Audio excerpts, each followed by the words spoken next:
투박하지만 정직하다. 비평을 비평하는 남자 서영석. 그가 바라본 세상. 사설과 칼럼을 통해 오늘을 짚어본다. 서영석의 라디오 비평. 안녕하십니까, 서영석입니다. 1950년 6월 25일 밤, 한국전쟁이 일어나던 바로 그날 밤의 이야기입니다. 무초 미국 대사는 이승만에게 이렇게 설득합니다. 각하, 지금 서울을 버리고 떠나시면 안 됩니다. 대통령이 피신하면 한국군 병사 전체가 전쟁을 포기합니다. 라고요. 이승만은 뭐라고 답한지 아십니까? 내가 북한군에게 잡히면 한국한테는 재앙이야. 이승만과 무초 대사 간에 말싸움이 벌어졌습니다. 전쟁이 발발하자마자, 전쟁 나기 전까지는 전쟁이 나면 북진해서 점심은 평양에서 먹고 저녁은 신의주에서 처먹겠다던 그 이승만이 전쟁이 나자마자 도망가겠다고 나서서 미국 대사가 이승만을 설득하고 있었던 겁니다. 전쟁이 발발하는 즉시 서울을 빠져서 도망가겠다는 이승만의 고집을 끄끄리고 남의 나라 외교관이 진땀을 흘리고 있었던 겁니다. 무초 대사는 이승만이 서울을 사수하다가 군대가 버틸 수 있을 때까지 사수를 하다가, 그러나 적군에 잡히지 않을 그 순간까지는 머물러 있어 달라고 호소했습니다. 그러나 설득은 실패했죠. 이승만은 전쟁 난 그 다음 날인 27일 새벽, 국무회의, 즉 내각이나 국회에도 알리지 않고 딱 4명의 수행원만 데리고 객차 2개만 달린 낡은 3등 열차를 타고 남쪽으로 도망갑니다. 도망을 가다 보니까 대구예요. 그래서 이승만은 너무 내려왔네, 대전으로 돌려 해가지고 대전으로 갑니다. 대전으로 간 이승만 또 어처구니 없는 일을 벌여요. 녹음을 통해서 마치 자신이 서울에 남아있는 것처럼 거짓말로 위장하고 서울 시민은 물론 국민들에게는 안심하라고 연설을 합니다.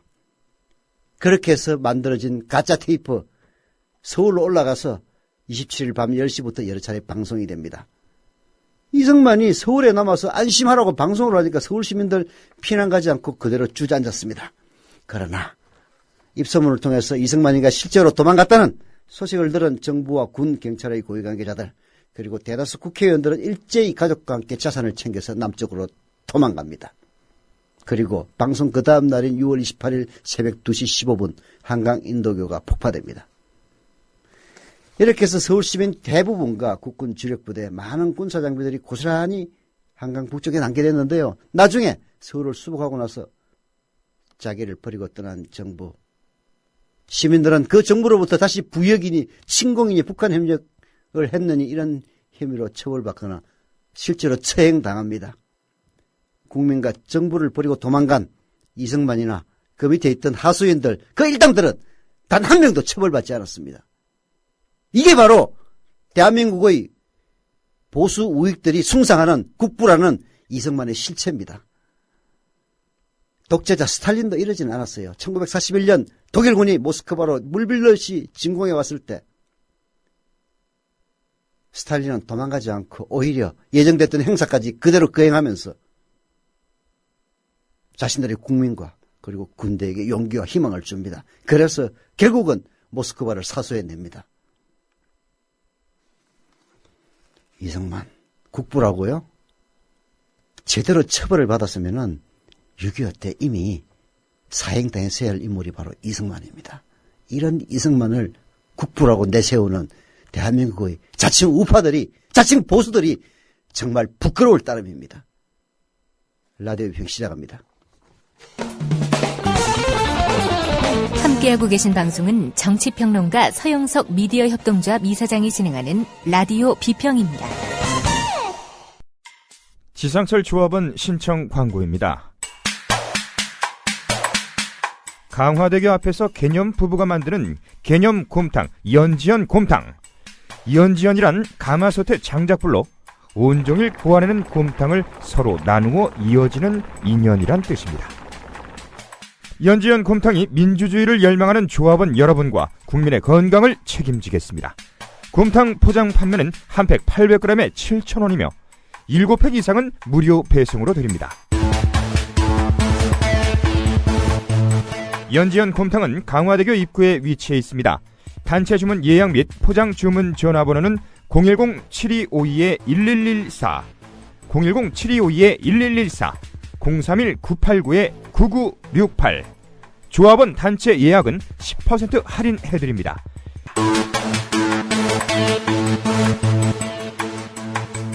포장 판매 금액의 10%는 국민TV 후원금으로 쓰입니다. 네. 오프닝에서 그 이승만의 만행, 정말 우리 보수 우익들이 숭상하는 그 이승만의 생을, 그 내용은 노컷뉴스 임기상의 역사 산책에서 발췌한 겁니다. 좋은 언론을 키워야 됩니다. 좋은 언론을 키워야 그런 나쁜 지도자가 그대로 다시 면책받고 역사 속에서 마치 위대한 인간인 양 기록되는 일이 없어집니다. 미국에 계신 숭인캉님, 아마 강순인님인 것 같은데요. 2달에 한 번씩 꼭 100불씩 붙여드립니다. 저희 미디어 협동조합에. 그것도 100달러짜리 행차를 우편으로 보내는데 어떻게 오는지 모르겠어요. 예. 감사드립니다. 지금 메일을 통해서 확인되는 대로 후원금으로 처리할지 아니면은 사용료로 처리할지 결정해서 이메일로 답변 드리겠습니다. 그리고 오늘 아침 전화를 통해서 사용료 계좌이체 신청을 하신 한 분, 가족 5명이 다 조합원이시라고 합니다. 그래서 저희 사무국에서는 한 분만 월 11,000원씩 사용료 납부하시면 됩니다. 했더니 그렇게 할 수 없다. 1인당 2만원씩 매월 10만원 사용료로 납부하겠다. 이렇게 말씀하셨다고 합니다. 광주의 조합원님 감사드립니다. 그리고 팟캐스트 게시판을 통해서 몇 분이 글을 남겨주셨는데요. 고마헤라님은 국민TV 때문에 조금이나마 희망을 가지고 삽니다. 좀 전에 월 사용료 CMS 신청했어요. 돈 많이 벌면 많이 낼게요. 늘 파이팅 해주세요. 라고 써주셨습니다. 5월 15일 날 글을 올리셨는데요. 이제 소개해드립니다. 그리고 GC1387님 5월 13일 날 글을 올려주셨는데요. 행편이 넉넉치 않아 이제서야 조합비 내고 자동이체합니다. 마누라 용돈이 짜서 승용차 버리고 2달 동안 자전거 타고 다니면서 기름값 모아 납부합니다. 저 같은 사람도 많이 있습니다. 시간이 가면 갈수록 많은 사람이 호응할 것입니다. 라고 써주셨습니다. 감사드립니다. 승용차 버리고 2달 동안 자전거 타고 다니시면서 기름값 모아 납부하신 GC1387님 감사드립니다. 그리고 울산 버러지님은 전화로 가입했습니다. 벌써 하고 싶었는데 전화하기가 좀 그래서 못했다. 출자금 납입 계좌이체 신청까지 완료했는데 전화번호를 말씀 안 하셨다고 합니다. 그래도 아마 처리될 것 같습니다. 감사드립니다. 미디어협동조합 국민TV 이제 한 달 반 됐습니다.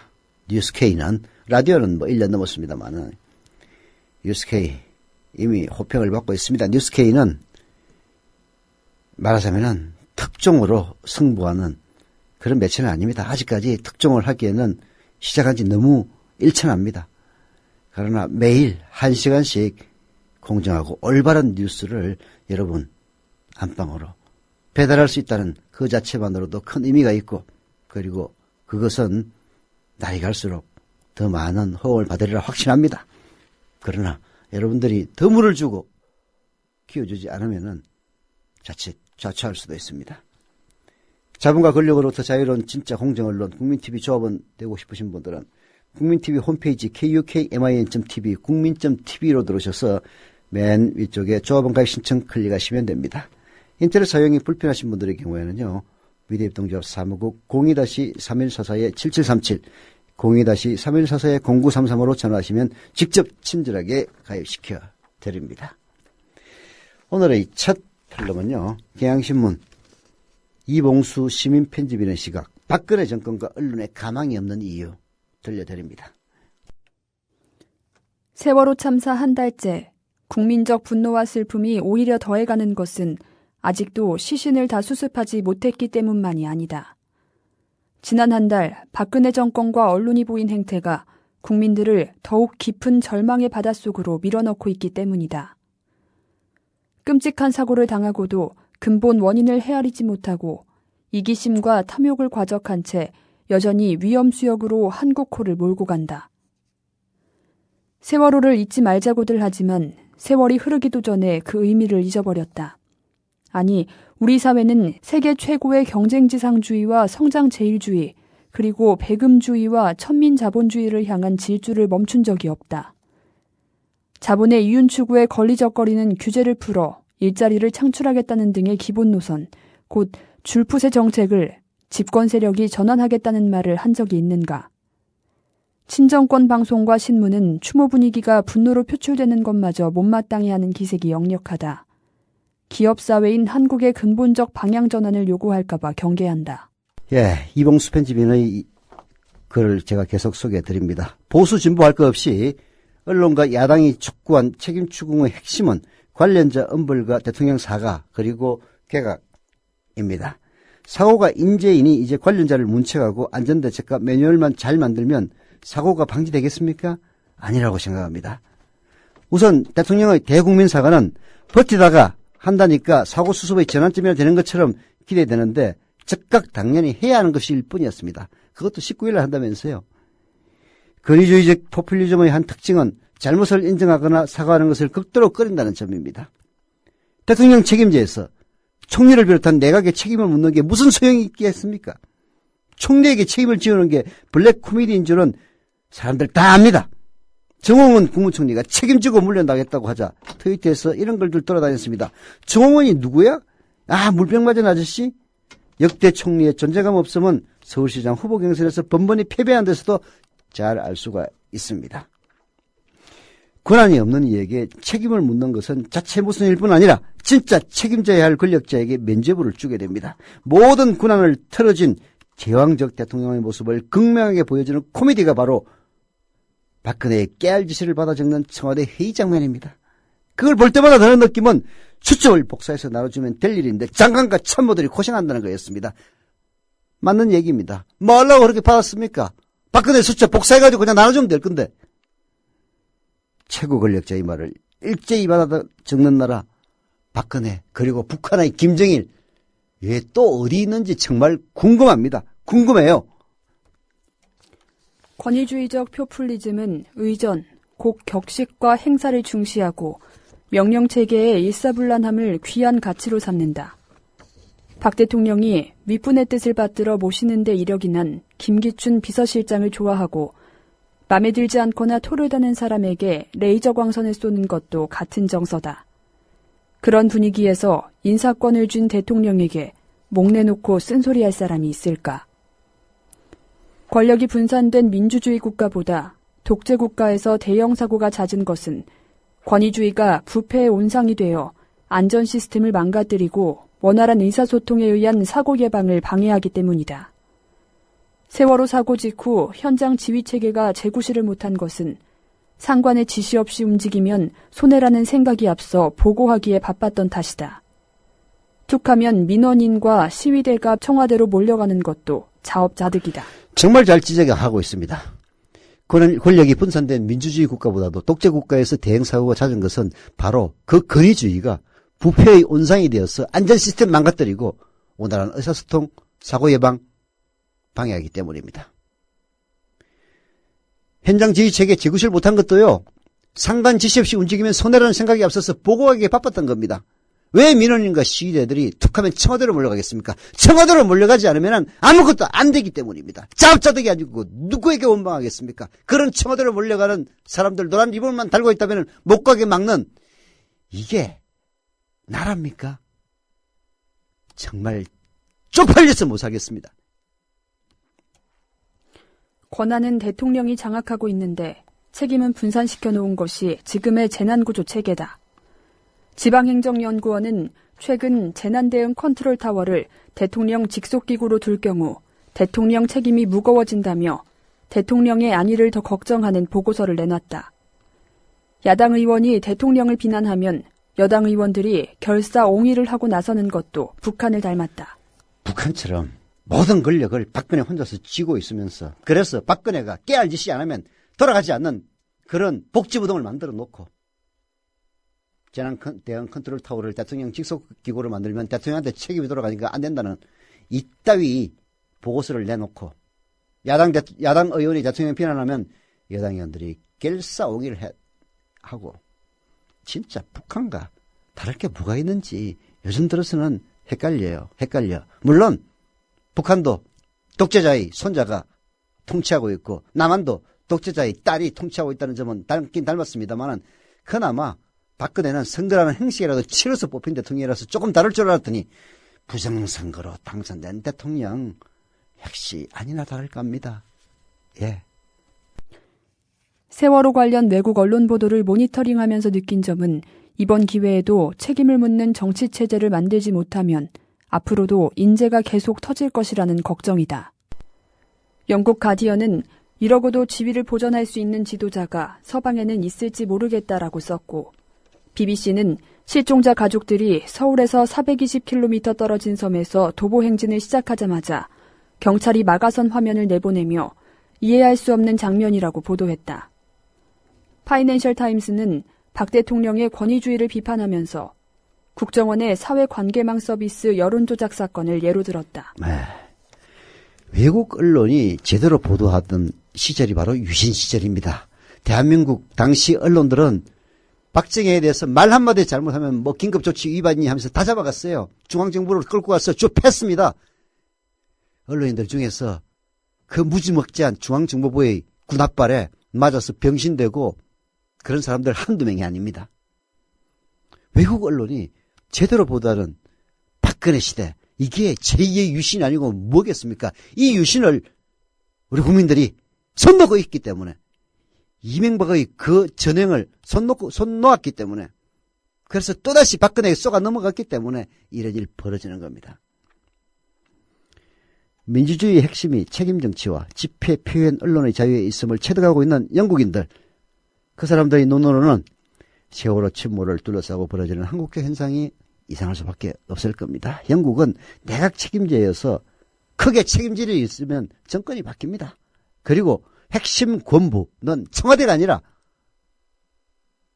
국회입니다. 영국에서는 핵심 권부인 그 의회 앞에 각종 단체 시위대가 주둔하다시피 하는 나라가 바로 영국입니다. 결사의 자유도 완전히 보장해 극우 정당이나 공산당까지도 소수의 목소리로 보고 인정을 합니다. 신문도 좌우 균형을 이루고 공영방송 BBC가 중심을 잡고 있습니다. 대한민국은 완전히 거기에 비하면은 저 후진국보다 못한 나라입니다. 공영방송 KBS라는 게 기란양 사장이라는 놈이 보도국장한테 오로지 청와대만 바라보면서 시시콜콜 이건 올리지 마라, 이건 보도하지 마라, 이딴 식이라 얘기하고 있는데 이게 공영방송입니까? 공영방송 당장 잡혀갔어요. 한국의 기득권 세력은 세월호 참사조차 정치로부터 분리시키려 애쓰고 그리고 얼이 빠진 듯한 제1야당은 납작 엎드려 있습니다. 제1야당 도대체 뭘 잘못해가지고 안철수 김한길 뭘 잘못해서 이렇게 박근혜에게 설설기는지 이해할 수 없습니다.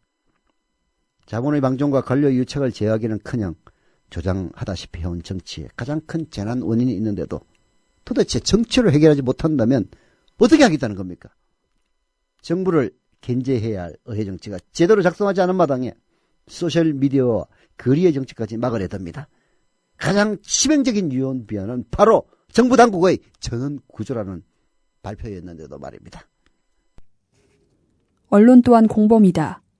저널리즘의 기본마저 내팽개친 사례는 수도 없이 많다. 특히 제일 먼저 현장에 달려간 목포 MBC 취재진이 160여 명밖에 구조하지 못했다고 보고했는데도 서울보도본부가 무시한 사례는 언론에도 과실치사죄를 적용해야 하는 게 아니냐는 분노를 자아낸다. 언론이 전원구조라는 초대형 오보를 내지 않았더라면 구조 인력이 그렇게 늦게 도착하지는 않았을 터다. 그랬을 겁니다. 언론이 전원구조라는 오보를 내지 대형 오보를 역사의 길이 남을 오보를 내지 않았더라면 구조대원들이 훨씬 더 빨리 왔을 수도 있습니다. 그러다 보면은 정말 전원 구조라는 이 오보를 내게 한 원인, 이게 어디에서 비롯된 것인지 정말 이건 한번 살펴봐야 될 것 같아요. 대통령제는 국민 여론 수렴에 취약합니다. 지난 대선에서 유권자 지지 여론 51.6대 48점 얼마였는데 51대 48이었습니다. 권력은 100대 빵으로 배분이 됐으니 그걸 민이라고 할 수 있겠습니까? 이러니 전부가 아니면 전무라는 이러니 선거 결과가 이렇게 되니까 52대 48, 51대 48 불과 3% 차이로 졌는데도 권력의 배분은 100대 빵입니다. 그러니 선거 사생결단일 수밖에 없는 거죠. 부정을 해서라도 선거에서 이기겠다는 생각할 수밖에 없습니다. 재임 기간에도 야당은 정권을 잡기 위해서 무조건 반대하고 여당은 야당 말을 안 듣는 게 정치 문화가 됐습니다. 협의 민주주의가 아니라 다수결 민주주의가 관철되니 국민의 갈등이 증폭됩니다. 협의를 해야 되는데 협의를 해야 됩니다. 협의라니까 생각이 나는데요. 미디어협동조합 국민TV 의사결정은 완전히 협의에 의해서 이루어집니다. 제가 명칭이 이사장이지만은 제가 독단으로 결정해서 어떤 문제에도 결론을 내린 적이 없습니다. 반드시 회의체에 붙여서 그리고 그 회의의 결과에 따라서 전체적인 의견을 수렴하고 그리고 외부 전문가들의 자문을 얻어서 그 전체 의견이 잘못될 수도 있습니다. 그러면은 잘못된 의견 그 부분에 대해서 다시 전체 의견을 수렴해서 일을 처리해 나갑니다. 그게 바로 협의입니다. 경제협력개발기구 34개 회원국이 있습니다만 대통령제를 채택한 나라는 한국, 미국, 칠레, 멕시코 4개국 말고 없습니다. 미국은 물론 상권 분립이 확실히 되어 있는 나라고 그리고 중간선거 등을 통해서 끊임없이 민의를 수렴합니다. 독일 정치학자 레벤슈타인은 미국 대통령제는 다른 나라로 한 발짝 수출되는 순간 죽음의 키스로 변하고 만다라고 했습니다. 미국처럼 나라가 넓고 그리고 상권 분립이 확실하며 역사적으로 그 전통이 확립되어 있고 나름대로 언론이 살아있고 그리고 중간선거를 통해서 끊임없이 그 정권이 심판을 받는 이런 구조 속에서야 비로소 대통령제가 성공하는 건데 다른 나라로 수출되는 순간 독재 권력으로 전락하고 만다는 그런 이야기입니다. 선진국 중에서 우리만이 그것도 제왕적 대통령제를 채택해 죽음의 기세에 빠져있는 셈입니다. 프랑스도 대통령이 있습니다만 프랑스는 대통령과 총리가 이원 집정부제 형태로 나라를 운영합니다. 우리나라처럼 대통령이 모든 걸 다 잡고 총리까지 자기가 직접 골라서 국회 청문회를 거치긴 합니다만은 국회 동의를 거치긴 합니다만은 자기가 골라서 임명해서 수틀리면 총리 해임하는 걸로 면피하는 이런 나라 대한민국밖에 없습니다. 야당과 진보 언론이 툭하면 주장하는 개각만큼 결과가 허무한 일도 없다. 여당은 그것으로 위기 국면을 넘길 수 있지만 야당은 개혁을 추진할 동력을 잃어버리는 경우가 많다. 권위주의에 빠지면 반성을 싫어해 사람을 교체하는 일도 측근 돌려막기로 끝나는 게 보통이다. 인사는 대통령의 고유 권한이라는 생각도 권위주의적 발상이다. 내각제를 채택해 야당과 협의하며 정치하는 유럽에서 특히 정파적이면 안 되는 자리에는 야당도 수긍하는 인물을 앉힌다. BBC가 공영방송의 모델이 된 것은 이런 정치 문화에서 가능한 일이었다. 그런데 우리는 어떻습니까? KBS와 MBC 요직에 측근이나 다름없는 사람을 앉혀서 방송을 장악하는 것도 제왕적 대통령제의 귀결입니다. 아무리 여론의 욕을 쳐먹더라도 자기한테 배신하지 않으면 중용하는 인사행태, 여론보다는 자신의 안위와 근위 유지가 더 중요하다고 여기는 데서 비롯됩니다. 방통 12위원장에 오히려 쿠데타를 미화한 뉴라이트 교수를 임명하고 민정비서관에는 300억대 자산가이면서 노무현 전 대통령을 수사한 검사를 임명한 게 그들로서는 잘못된 인사가 아닐 수도 있습니다. 워낙 과오가 많은 국정원장이나 비서실장 교체라면 의미가 있겠지만은 총리나 취임한 지 얼마 안 되는 안전행정부 장관에게 국회가 사표 쓰라고 질타하는 모습은 희생양을 바치기 전에 치르는 희생의식을 닮았습니다. 그리고 유병언니를 잡자면서 구원파를 갖다가 마치 사교인 것처럼, 물론 사교일 수도 있습니다만은 몰아가는 이런 것도 결국은 이 정권에게 쏠리는 그 비난의 화살을 돌리기 위한 희생양, 그런 성격이 있다는 것 누구도 부인 못할 겁니다. 권위주의 정권의 개각과 인물교체는 프로레슬링의 태그 매치와 비슷해서 야당으로서는 새로운 강자를 불러들이는 것과 똑같습니다. 아주 훌륭한 비유입니다. 개각과 인물교체하면 뭐합니까? 그 개각, 그 인물교체 전부 박근혜의 뜻에 의해서 이루어질 건데요. 그래서 개각보다는 개헌이 훨씬 더 절실한 이유다라고 얘기를 하고 있는데요. 이봉수 시민편집인 서명대 저널리즘 스쿨 대학원장의 칼럼을 제가 모두에 소개한 이유는 아마도 이 칼럼을 들으면서 청취자 여러분들 다 이해하셨으리라 믿습니다. 난 꿈이 있었죠. 버려지고 찢겨 남루하여도 내 가슴 깊숙이 보물과 같이 간직했던 꿈.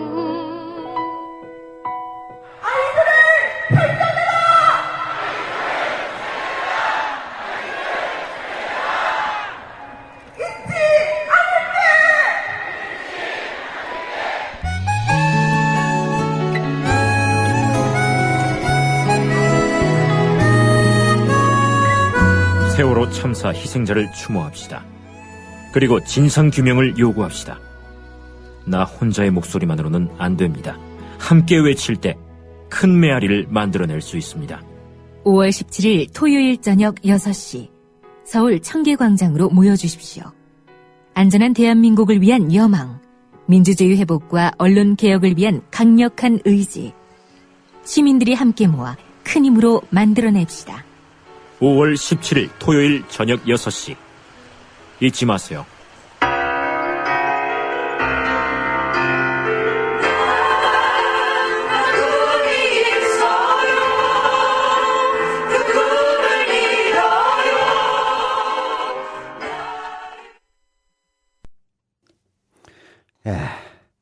이 정권 자기 자신에게 쏠리는 비난을 국민들의 눈으로부터 돌리기 위해서 할 수 있는 모든 수단은 다 강구하는 것 같습니다. 북풍 왜 아니겠습니까? 오늘 한겨레 박창식 논설위원이 이 부분을 짚었습니다. 다시 북풍으로 으라차차냐 하는 이야기입니다. 냄새가 잔뜩 난다. 국방부가 연일 북한 때리기에 나선 배경 말이다. 김민석 국방부 대변인은 엊그제 북한을 빨리 없어져야 할 나라라고 말했다. 이튿날에는 국가의 기본은 국민을 보호하는 것인데 북한은 전혀 그렇지 않아서 인권도 없고 어떤 때는 마음대로 처형도 한다며 지킬 가치가 없는 나라라고 말했다. 참, 국방부 대변인 말 잘했습니다. 국가의 기본은 국민을 보호하는 것인데 전혀 그렇지 않은 박근혜 정권은 그러면 빨리 없어져야 할 정권이겠네요. 북한 인권 문제가 비판 대상이 된 것은 어제 오늘의 일이 아닙니다. 하지만 정부 부처 대변인이라는 자가 아예 북한을 소멸 대상으로 확 찍고 나선 것은 확실히 심했습니다. 심한 정도가 아니라 이거는 그야말로 또라이입니다. 북한하고 내일 전쟁할 겁니까? 7.4 남북공동혁명 그리고 남북 기본 합의서 아래 남북한이 실체를 서로 인정하고 존중한다는 정신, 유엔에 나란히 주권국가로 가입하고 있는 현실을 깡그리 무시한 겁니다. 참으로 무식하기 이를 데 없는 국방부 대변인입니다. 김민석. 남북평화를 관리해야 한다는 정부의 기본 책무를 저버린 막말이고 폭언입니다. 왜 그런 얘기를 했겠습니까? 더 큰 문제는 북한이 새로 도발한 것은 전혀 없고 새롭게 문제 삼을 만한 북한 인권 장점도 없었다는 점입니다. 우리 국방부 대변인의 선제적인 주동아리 도발이라고 아니할 수 없습니다. 그 배경은 역시 세월호 참사 아니겠습니까? 대통령 지지율이 떨어지고 여당 지방선거 후보들이 속속 약세로 돌아서자 북한을 때려서 긴장을 유도하고 국민의 눈을 돌리자는 의도로 볼 수밖에 없습니다.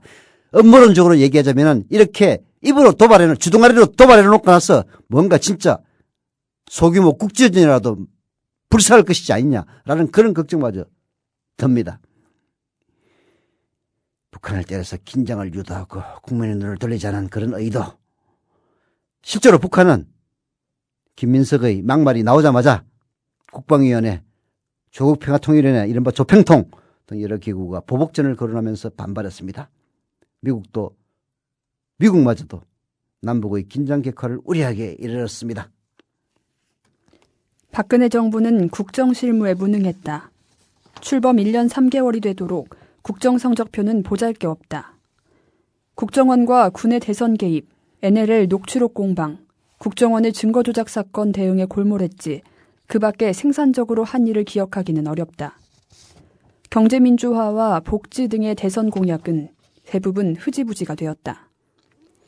반면에 여론 관리만큼은 매우 정교하게 했고 대통령의 지지율은 고공행진을 했다. 국정 성과는 빈약한데 홍보만 빛을 발산해온 셈이다. 홍보 전략의 골자는 북한 때리기와 종북 여론몰이였다.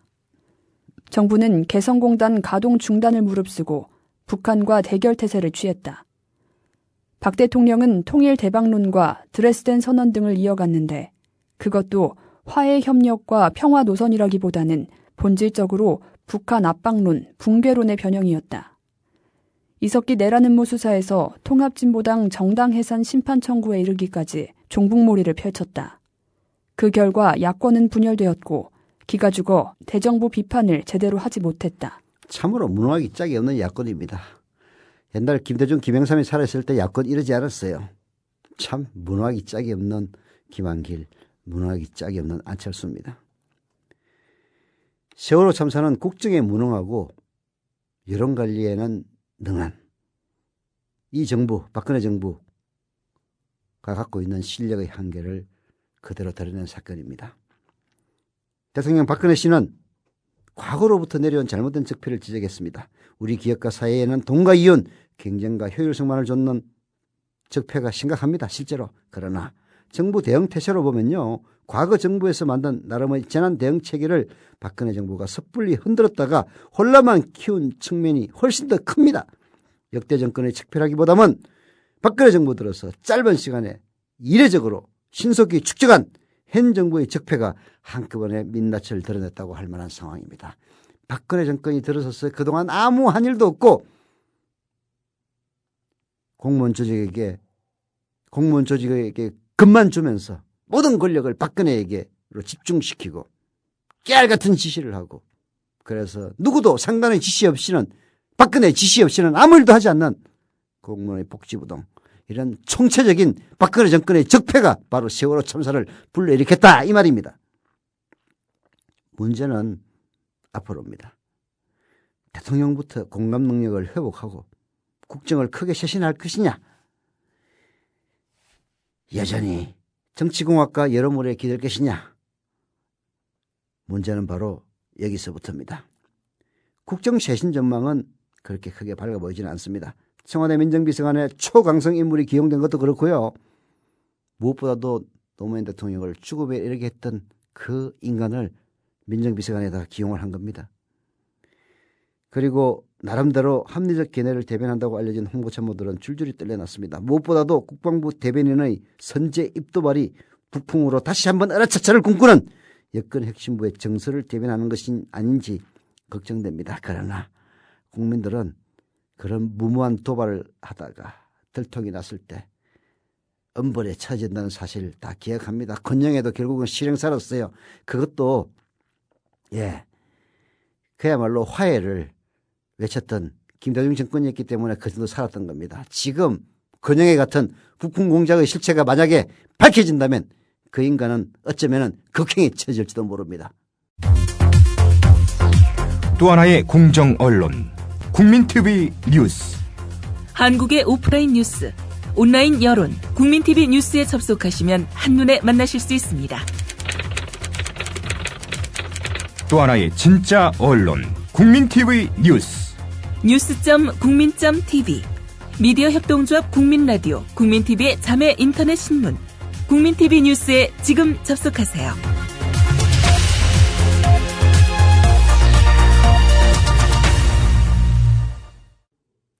이런 정권에게 대통령 지지율이 여전히 40% 이상 나온다는 것 자체가 정말 수상하다 이런 이야기를 많이 합니다. 그렇다고 여론조사를 조작이라고 몰아붙일 수는 없는 거죠. 질문에 따라서 그 답이 어떻게 나올지 매우 수상쩍은 구석은 있습니다만은 결과 자체를 조작하는 그런 용감무상한 인간은 없을 겁니다. 숙명여대 미디어학부 강행철 교수가 대통령 지지율의 함정이라는 칼럼을 한겨레신문에 기고를 했는데요. 읽어볼 만합니다. 세월호 사건으로 박근혜 대통령 지지율이 많이 내려갔다고 한다. 어떤 조사는 70%가 넘어갔던 지지율이 50%대로 떨어졌다고 하고 다른 조사는 그 이하로 내려갔다고도 한다. 어떤 이들은 지지율이 너무 많이 떨어졌다고 걱정하며 다른 이들은 이 지경의 50%를 넘는 것이 이상하거나 수상하다고까지 한다. 조사에 따라 지지율이 15%포인트 이상 차이가 나기도 하기 때문이다.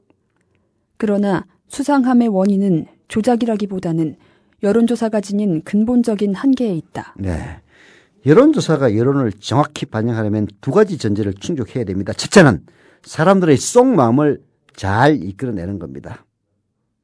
이 속마음을 잘 이끌어내기 위해서 설문을 아주 정교하게 만드는데요.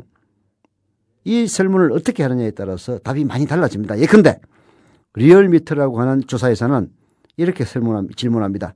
박근혜 대통령이 대통령으로서 국정 운영을 얼마나 잘 수행해 오고 있다고 생각하십니까? 라고요. 반면에 리서치뷰라는 조사에서는 이렇게 묻습니다. 박근혜 대통령이 일을 잘하고 있다고 생각하십니까? 잘못하고 있다고 생각하십니까? 이렇게 묻습니다. 리얼미터식으로 물어보면요. 아무래도 긍정적인 답이 늘어납니다. 그리고 리서치뷰식으로 박근혜가 일을 잘하고 있다고 보느냐 잘못하고 있다고 보느냐 이렇게 직설적으로 물어보면 부정적인 답이 늘어납니다. 근본적으로 사람들은 면접원이나 혹은 기계음 ARS에 대고 박근혜가 잘못하고 있다라고 속마음을 털어놓기 쉽지 않습니다. 여론조사가 여론을 정확하게 반영하려면 두 가지 전제를 충족해야 된다고 했는데 그 첫 번째는 방금 말씀드린 것 같고 두 번째는 이렇습니다. 둘째는 응답자를 잘 뽑아야 한다. 고작 1000에서 2000명을 가지고 수천만 시민을 대표하게 하려면 이상적인 표집 방법이 필요하다. 이것은 수천만의 이름을 넣은 통 속에서 눈을 감고 하나씩 뽑아 1000에서 2000명을 확보해 이들에게 묻는 것을 뜻한다. 그러나 실제로 이러한 표집 방식은 불가능하다. 현재 많이 쓰이는 방법은 컴퓨터를 이용해 자동적으로 전화번호를 산출하거나 전화번호부에 있는 번호들을 골라 전화를 거는 것이다. 그런데 이때 전화를 누가 받는지가 중요하다. 관련 연구 결과들을 보면 집에서 전화를 받는 사람은 집전화이든 휴대전화이든 고령이며 보수적인 경향으로 추정된다. 반대로 집 밖에서 전화를 받는 사람은 상대적으로 저연령이며 진보적인 경향이다. 더구나 집 밖에 있는 사람은 전화를 잘 받지 않거나 받아도 바로 끊어버리기 십상이다. 그렇습니다. 이것이 결국은 여론조사 결과를 왜곡하게 만드는 가장 중요한 이유입니다. 인구 비례에 맞는 20대와 30대의 숫자를 확보하기 위해서 계속 전화를 걸어도 짧은 시간에 이를 맞추기 어렵습니다. 그렇다 보니 어렵게 확보한 몇 안 되는 젊은 층의 대답을 부풀려 계산을 합니다. 그게 가중치라는 겁니다. 그런데 이 젊은이들은 집에 있는 보수적인 성향의 가능성이 매우 높습니다. 집 바깥에서 일을 하는 20대, 30대는 바빠서 전화를 잘 안 받아요. 그나마 집에서 전화를 받는 이런 20대, 30대는 아무래도 보수적일 수밖에 없습니다. 또한 조사 방법에서 집 전화 수를 늘릴수록 보수성은 강해집니다. 휴대전화 30%, 유선전화 70% 조사하는 리얼미터 방식은 보수적 유권자의 편향된 조사가 나올 가능성이 높습니다. 반대로 휴대전화 100%인 리서치뷰 조사는 오히려 고령층을 확보하기 어려운 문제가 발생합니다. 물론 휴대전화만이라고 해도 진보적인 젊은 층은 주로 밖에 있고 응답을 잘하지 않기 때문에 고령층 부정 문제를 조금은 상쇄할지도 모릅니다. 문제는 여론조사는 100% 정확할 수가 없어요. 오차가 있는 겁니다. 문제는 여론조사 자체가 아니라 바로 이것을 해석하는 겁니다. 여론조사 결과로 지지율을 과신한 박근혜 대통령, 정부 여당이 생각보다 훨씬 많은 사람들이 생각과 떨어진 채 정국을 운영하기가 쉽습니다. 이런 잘못된 외국 여론조사에서 지지율이 높게 나오면 이 지지율을 믿는 야당도 위축돼서 반대 의견을 바로 대변하지 못할 수도 있습니다. 언론도 과장된 지지율을 바탕으로 반대의 목소리를 홀대할 수 있겠습니다. 여론조사 결과라는 것은요, 단순히 추세를 알려주는 것에 불과합니다. 그것을 넘어서서 지지율 자체로도 과도한 무게를 갖는다면 모두에게 불행한 결과를 초래한다. 이런 이야기입니다. 여론조사. 그건 추세를 반영하는 것 뿐이에요. 문제는 지금 여론조사의 한계 때문에 박근혜 대통령이 갖고 있는 실력보다도 더 높게 나오는 지지율 때문에 대통령과 그 주변 참모들 과신한다면은 그것은 멸망밖에 없습니다. 명심하세요. 멸망이 이미 당신들 눈앞에 찾아와 있는지도 모릅니다.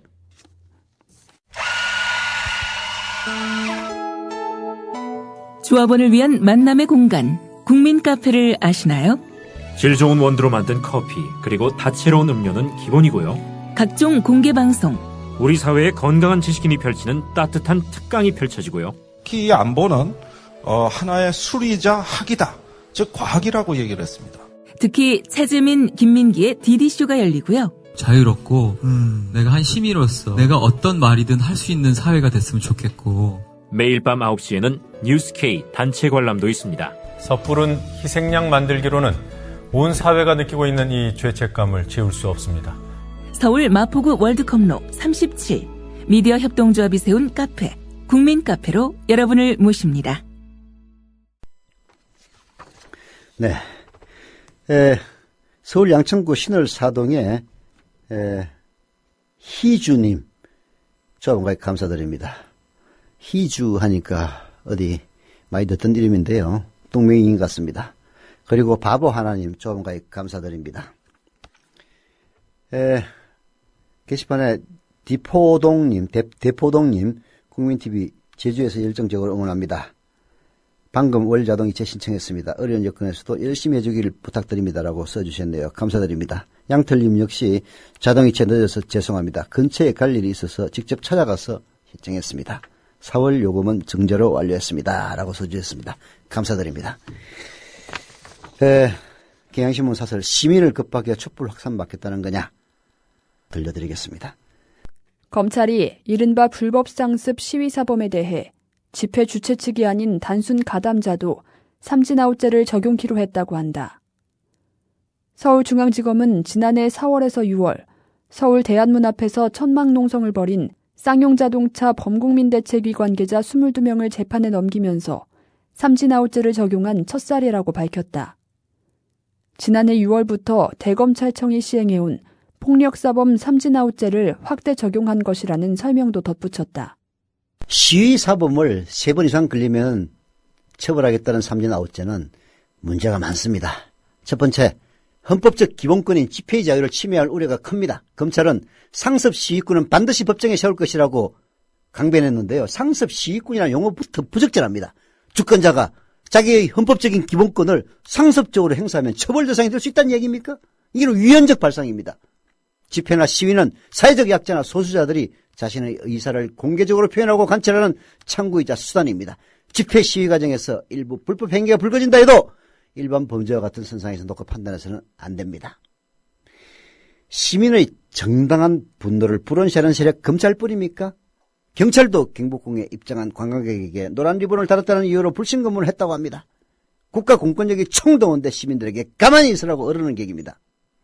시민의 생명을 구하는 일에는 그토록 무능하고 늑장 부리더니 시민의 입에 재갈 물리는 일은 유능하고 재빠릅니다. 그러나 주권자를 급박한다고 촛불을 막을 수 있는 시대 지었습니다. 라디오 비평 마칩니다.